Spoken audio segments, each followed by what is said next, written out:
When should you train your core? What do people even mean with that? Like, what do you think people mean when they're asking about that? I think I think a lot of people they want to, they focus on, maybe their big power movements, their big like main lifts that they love to do, or main exercises that they love to do, and then core is kind of like, okay, now I have to do this too, because they want to, have that beach body, or just generally be more functional, or anything like that. And so yeah, I think that's what people mean. Mainly is the aesthetic that they're going for. Yeah. So those sort of contracting movements, the sit-ups, the crunches, the different sorts of ab exercises, more specifically. But let me give you guys our approach with LinFit coaching.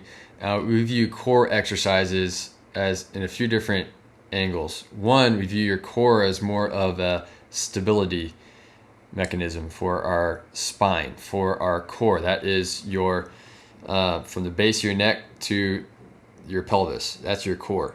So if you remove your limbs, that's your core. And so the way that your core or your abs, all those muscles around your stomach and your back, your spine, they're all, the primary purpose they're designed for is keeping that structure stable. It's not for doing a sit-up. It's actually for bracing, for breathing. So bracing and breathing are like the most important uses of that. And then whenever they need to contract to help you move, that's a third use. But the primary uses you're using for all day long is bracing yourself in your posture to resist shear forces that cause pain, and breathing. You use them for breathing, especially whenever you're getting into higher intensity exercise. Your abs assist in breathing.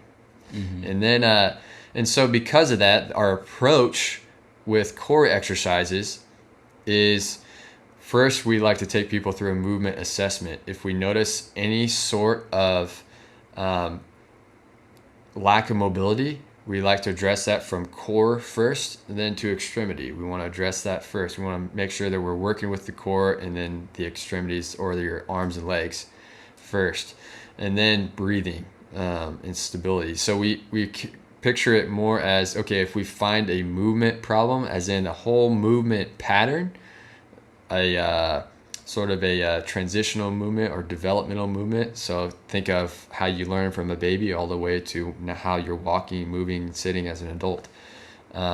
We want to restore those movement patterns through our core exercises. And so whatever's going to help you be more aware or more stable. So we work on your mobility first, your stability second, which means you could have, one-sided movements in the program. You could have some contraction movements that forces you to stabilize in your upper or lower body. So it helps you have more stability throughout your entire body through all movements. And then we work on correction, as far as correcting the exercise as well itself, or training that exercise, increase your capacity, your ability to do exercise well, your fitness. And so with that, consider our core movements more as like accessories, building blocks, rather than the foundation of fitness and performance. Right. And so because of that, like it is kind of like this background, like accessory type of thing, but we use it all the time, right? So we're going to be using it in squats, deadlifts, anything that you have to brace. You're going to be using it consistently. And so that's one of the ways that we train it at LinFit, is by using lifts that not only focus on different muscle groups, but also the core, that it's included consistently throughout different workouts.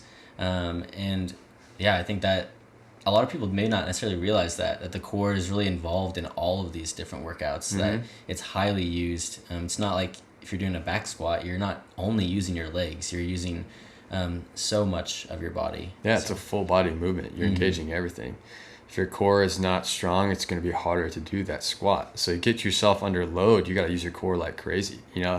There's if you look online, you can actually see some really strong people with really good looking cores. And many of them, like, especially if you look at like Olympic weightlifters, a lot of those dudes are jacked, but they don't necessarily do specific like crunches and core isolation exercises that much compared to other lifts. Right. So when like during a workout, or even during the week of like programming, would you prioritize core? Well, if your movement scores are good, if we're good through the movement assessment and we're able to train, if your movement scores aren't so good, we're going to work in a lot of those balance type exercises, those stability type exercises, those mobility type exercises until we're at a point where like, okay, we're ready to train. But when we're working in the program, whatever it requires a ton of stability or balance and core engagement, to stabilize yourself, we'll keep that usually first, so that because I don't want to make your core tired and then make you have to stabilize yourself. So for example, I'm not going to burn you out on crunches or something and then make you squat. It's going to be super hard to squat. It's going to feel heavier than it actually is because your core's tired. If you want to try that, go ahead and go and do some burnout sets on crunches and then go and try to squat and see how you feel. Other ways we work it in after we get through like some of those core like sort of power lifts, those strength building lifts, or because everybody benefits from being strong.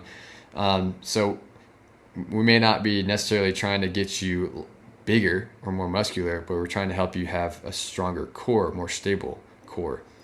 So work on that first, and then the sky's the limit with how we get creative. After that, we can work on some one-sided stuff, like let's say if you do a single-sided deadlift, a dumbbell, or doing a whole dumbbell on one side, doing any type of movement, you're going to engage your core like crazy to stabilize that, and it's a way of sort of contracting it slightly in small movements, but also adding in a core movement with a cardio movement is awesome for our aesthetics. So for example, let's say if we have you go on a run, a short run, this say like a 200 meter sprint or something like that, and then I have you do some leg lifts or toes to bar or something after that core exercise, you'll get more out of it because our core is active in our breathing. Whenever your heart rate gets up, you're breathing more, you're using that core. So when you exhale to do that crunch or that core movement, you're going to get a deeper contraction, which is going to ultimately benefit that better.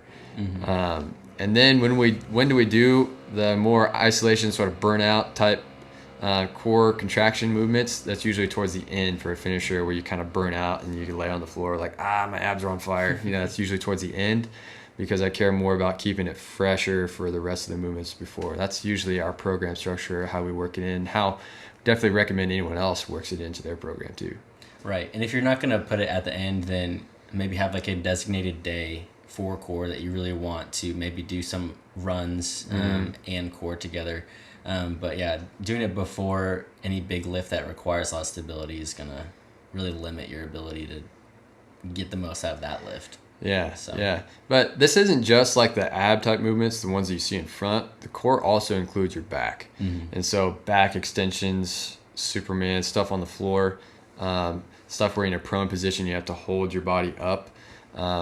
Those are great for working in at the beginning as a warm-up to sort of activate yourself, not burning yourself out or really demanding yourself, to sort of get ready for a demanding barbell lift. And it's great to work in at the end, working both sides of the body.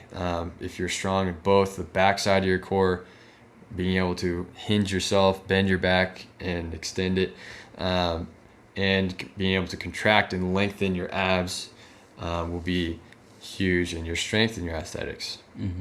So that's some ways that we approach that, and I hope that really increases your own understanding of how you can work core, and it hopes that gives you some creativity. And we love diving deep into the science of this. Hope you guys enjoyed us answering these questions with some relatively thorough answers, and helps you understand how we program for you, for our clients online. So thanks for tuning in today, guys. We're looking forward to more Q&A sessions like this.